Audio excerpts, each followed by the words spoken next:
Tuna mgombea wa nafasi ya ujumbe kutoka kamati ya utendaji Issa Mangungu, atatueleza kwa uchache kupitia kanda hii ya Kinondoni baada ya kumwaga sera ana nini pia cha kutuambia sisi, lakini pia kuambia na wananchi kupitia upande wa media. Asalamu alaykum. Wa alaykum salaam wa rahmatullahi wa barakatuh. Kwema? Kwema kabisa. Hongera sana. Nashukuru. Tujalie kidogo kile ambacho ulikuwa unakizungumza na kila na vile ambavyo mkutano umeenda. Kikubwa nilichokizungumza, nimeomba nafasi ya ujumbe wa kamati ya utendaji ya Yanga kwa sababu kubwa ni kuendelea na kuimarisha mshikamano na ushirikiano kwenye klabu yetu, tuendelee na ushindi. Lakini la pili, kumpa nguvu na kumsaidia rais wetu Engineer Hersi Said kwa ajili ya kuendeleza mapambano ya ushindi na mafanikio na maendeleo kwenye klabu yetu ya Yanga, na kurejesha umoja na kushirikiana na kuwa kitu kimoja ili maendeleo endelevu yaweze kupatikana kwenye klabu ya Yanga. Ni sehemu nyingine zipi ambazo unatamani ama ukipata nafasi za kwenda kuongezwa nguvu ndani ya klabu ya Yanga? Unajua, ajenda zote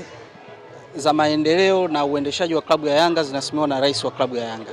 Kwa hiyo pale utakapochaguliwa, yeye ndo anaweza akakukabidhi jukumu la kumsaidia katika eneo anaona wewe unafaa. Kwa mfano, anaweza akakuteua kwa mjumbe wa mwenyekiti wa kamati ya mashindano, ukashirikiana naye kwa ajili ya kuleta ushindi. Lakini kuna kamati ile ya kusimamia wanachama na uhamasishaji wa uendelezaji wa matawi. Hilo nalo vile vile ni jukumu ambalo lipo ndani ya kamati ya utendaji. Lakini vile vile kuna zile shughuli za siku hadi siku za uendeshaji wa klabu ya Yanga. Kwa hiyo rais wa timu au rais wa Yanga ndio mwenye mamlaka na majukumu ya mwisho kuweza kugawa na kuweza kutekeleza wajibu kwa wale wajumbe wa kamati ya utendaji. Naweza nikakwambia leo nitasimamia ushindi wa Yanga, sawa, ni jukumu langu, lakini rais akasema kwa kipaji chako na ulivyo, hebu simama kashughulikie swala la wanachama. Kwa hiyo nalo ninatakiwa nijiandae kwa ajili ya kuimarisha klabu ya Yanga kupitia wanachama. Kwa hiyo yote haya tunayoyasema, yote tunayoyasimamia na kuyaahidi, rais ndo atakuwa mtafsiri mkuu. Lakini kwa vile ambavyo unaiona Young Africans upo tayari kusimamia popote pale ambapo rais atakwambia usimamie popote. Kwa mujibu wa katiba, huo ni wajibu, sio matakwa au maono ya mtu. Na yote anayoyafanya rais wa Yanga ni kutokana na katiba. Na hata hii michakato mnayoona ya kampeni na mambo mengine yote, mikusanyiko yote inatokana na katiba. Si kana kwamba kama watu wengi wanavyofikiria klabu yetu inaendeshwa kwa hisia. Klabu yetu inaendeshwa kwa mujibu wa katiba na taratibu za uendeshaji wa klabu zilizowekwa.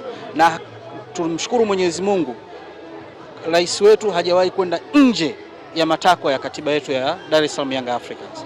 Kwa moja ya jambo ambalo lilizua taharuki jina lako kutokana na Mangungu, watu ndugu yake akipia tunafanya interview na Mangungu, rais wa Simba akasema anakutakia baraka, lakini akasema maswala mengine mumuulize mwenyewe.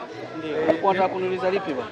Swali langu, watu wana doubt jina lako kwamba Mangungu, President wa Simba Murtaza Ali Mangungu ni ndugu yangu, ni mwanamichezo. Mimi Issa Ali Mangungu ni mwanachama wa Yanga, ni mwanamichezo. Okay. Kwa hiyo swala la Murtaza Ali Mangungu ni la kwake binafsi kwa mwanachama wa Simba na maono yake. Unajua, katika haya maisha kuna mwingine anaweza akaamua kuchagua shida, mwingine akaamua kuchagua mwingine akaamua kuchagua mafanikio, mwingine akaamua kutokuchagua mafanikio. Wakati tuko watoto, mnajua baba anaweza akakwambia wewe nenda shule, utaki, mwenzio nenda shule. Mwingine anamwambia kafanye hili, mwishoni huyu anakuwa muuza genge, huyu anakuwa daktari. Ndio maisha yetu na mfumo wetu wa maisha. Tafsiri hiyo Mangungu, wewe umechagua raha. Mimi nimechagua raha na naendelea kuisimamia raha. Na itaendelea kuwepo raha ndani ya Yanga ukipita wewe. Shaka hilo ondoa, kwa sababu naendelea kushiriki kila siku katika shughuli za uendeshaji wa Yanga na shughuli za mpira kupitia Yanga.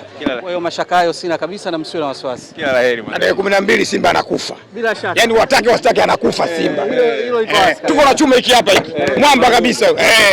Asante sana. Tuondoke.